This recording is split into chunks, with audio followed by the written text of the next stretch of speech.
இந்த வீடியோ பார்த்துட்டு இருக்க எல்லோருக்கும் என்னுடைய வணக்கம். ஃபியூச்சர் லைஃப் சேனலில் வேகன்சி வீடியோ பார்க்கறதுக்கு முன்னாடி ப்ளீஸ் சப்ஸ்கிரைப் பண்ணிக்கோங்க. நீங்கள் சப்ஸ்கிரைப் பண்ணால் மட்டும்தான் நான் போடுற வீடியோ உங்களுக்கு உடனுக்குடனே கிடைக்கும். அதே போல் அப்ளிகேஷன் எண்ட் டேட்டுக்கு முன்னாடி உங்களால் அப்ளை பண்ணவும் முடியும். இன்னைக்கு நம்ம பார்க்க போகிறது நீலகிரியில் அருவங்காடு அப்படின்ற இடத்துல இருக்கிற கார்டைட் ஃபேக்ட்ரியோட வேகன்சியை பற்றி தான் நம்ம பார்க்க போகிறோம். இந்த கார்டைட் ஃபேக்ட்ரி இந்தியன் டிஃபென்ஸ், அது மிலிட்ரிக்கோ இல்லை வந்து நேவியோ இல்லை ஏர்ஃபோர்ஸோ, ஸோ டோட்டலாக டிஃபென்ஸுக்கான மேனுஃபேக்சரிங் பண்ணுறவங்க, வெடிமருந்து மேனுஃபேக்சரிங் பண்ணுறவங்க. ஸோ இவங்க வந்து ஒரு 50 வந்து கான்ட்ராக்ட் பேசிஸ்க்கான வேகன்சி அனௌன்ஸ் பண்ணியிருக்காங்க. இந்த 50 வேகன்சியும் 1 இயர் கான்ட்ராக்ட் அப்படின்னு சொல்லியிருக்காங்க. இது அனதர் ஒரு 4 இயர்ஸ்க்கு எக்ஸ்டெண்ட் பண்ணப்படும்னு சொல்லியிருக்காங்க.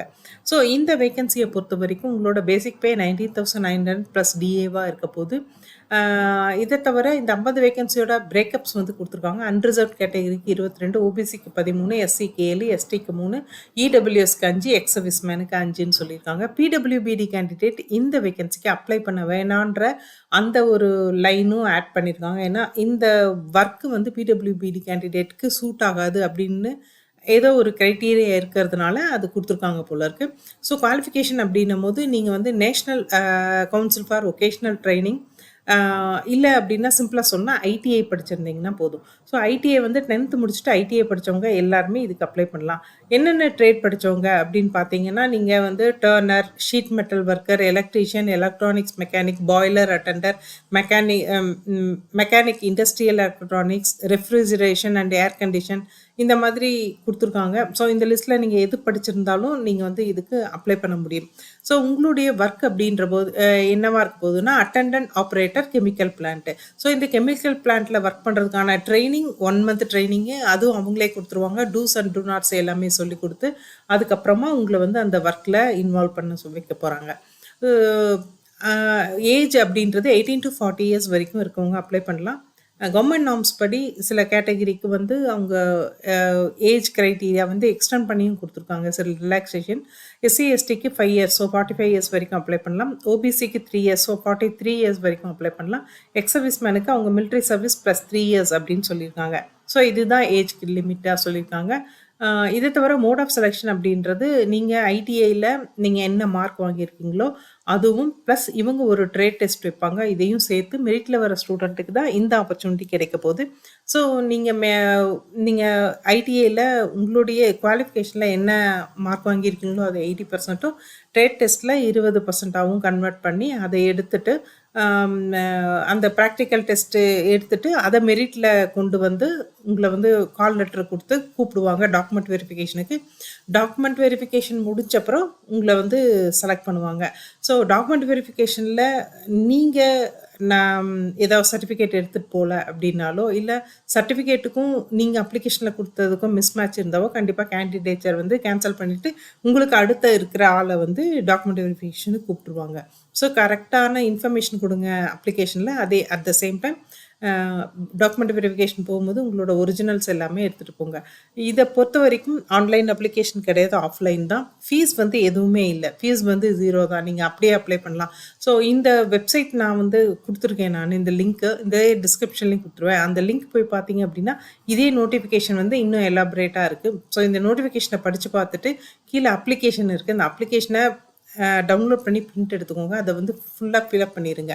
அப்ளிகேஷனை ஃபில்அப் பண்ணிவிட்டு உங்களோட சர்டிஃபிகேட்ஸு, நீங்கள் படித்த சர்டிஃபிகேட்ஸ், உங்கள் ஏஜ் ப்ரூஃப் பண்ணுறதுக்கு 10th மார்க் ஷீட்டு, அதே மாதிரி உங்கள் அட்ரஸ் ப்ரூஃப் பண்ணுறதுக்கு ஆதார் கார்டு, இந்த மாதிரியான அவங்க கேட்டிருக்க அந்த டீட்டெயில்ஸ் எல்லாமே அட்டாச் பண்ணி ஒரு கவரில் வந்து போட்டுருங்க. அதில் கவர் மேலே application for the post of tenure based CPW personnel on contract basis அப்படின்ற வாக்கியத்தை எழுதிட்டு ஒரு அட்ரஸ், அவங்க கீழே கொடுத்துருக்க அட்ரஸையும் நீங்கள் எழுதிடுங்க.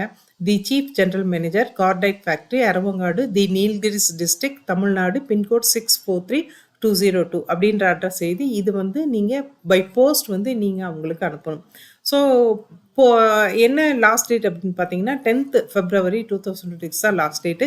ஸோ அதுக்கு முன்னாடி அங்கே வந்து இந்த ஹார்ட் காப்பி ரீச் ஆகிற மாதிரி அனுப்பிச்சிருங்க.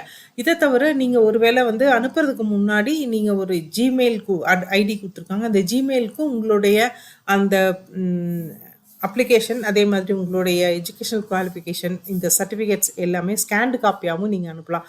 பட் ஸ்கேன் காப்பியாகவும் அனுப்புனீங்கனாலும் ஹார்ட் காப்பி வந்து அவங்களுக்கு அந்த டைம்குள்ளே ரீச் ஆகணும். அதுதான் ப்ரொசீஜர். இதை தவிர வந்து பார்த்தீங்க அப்படின்னா ஜெனரல் கண்டிஷன் அப்படின்றது நீங்கள் ஒவ்வொரு ஜெராக்ஸ் காப்பீஸ் வந்து அட்டாச் பண்ணி வைக்கும் போதும் கண்டிப்பாக செல்ஃப் அட்டஸ்டேஷன் போட்டு வைங்க. ஏஜ் ப்ரூஃப், எக்ஸ்பீரியன்ஸ் ஏதாவது இருந்தால் அது, குவாலிஃபிகேஷன் இது எல்லாத்துக்குமே ஜெராக்ஸ் எடுத்து செல்ஃப் அட்டஸ்டேஷன் போடுங்க. அதே மாதிரி மார்க் ஷீட் வந்து நேஷனல் ட்ரேட் சர்டிஃபிகேட்டோட அந்த மார்க் ஷீட்டு அதை வந்து கண்டிப்பாக வந்து அந்த அப்ளிகேஷன் ஃபார்மோட அட்டாச் பண்ணுங்கள். ஓபிசி கேண்டிடேட்டாக இருந்தாலோ எஸ்சி எஸ்டியாக இருந்தாலோ உங்களுக்கான அந்த கம்யூனிட்டி சர்டிஃபிகேட் வந்து கண்டிப்பாக வைங்க. அது வந்து ரொம்ப அவசியம். இதை தவிர வந்து இன்கரெக்ட் இன்ஃபர்மேஷன், ஃபால்ஸ் இன்ஃபர்மேஷன் எதுவுமே தராதீங்க. இதனால் உங்கள் கேண்டிடேச்சர் வந்து கண்டிப்பாக கேன்சல் ஆயிரும். எஸ்சி எஸ்டி கேண்டிடேட்டுக்கு மொத்தம் ட்ராவலிங் அலவன்ஸ் உண்டு அப்படின்னு சொல்லியிருக்காங்க. ஸோ இன்கேஸ் உங்களுக்கு ட்ராவலிங் அலவன்ஸ் வேணும்னா உங்களோட பஸ், ட்ரெயின் டிக்கெட் அது மாதிரி கம்யூனிட்டி சர்டிஃபிகேட் கண்டிப்பாக கொடுக்கணும். இதை தவிர உங்களோட பேங்க் டீட்டெயில்ஸ் கண்டிப்பாக அவங்கக்கிட்ட சப்மிட் பண்ணிங்க அப்படின்னா நீங்கள் இங்கேருந்து உங்கள் இடத்துலேருந்து ஒரு ஷார்ட் ரூட் எடுத்து நீங்கள் நீலகிரி வரைக்கும் ட்ராவல் பண்ணுற அந்த அமௌண்ட்டை வந்து அவங்க திருப்பி கொடுத்துருவாங்க.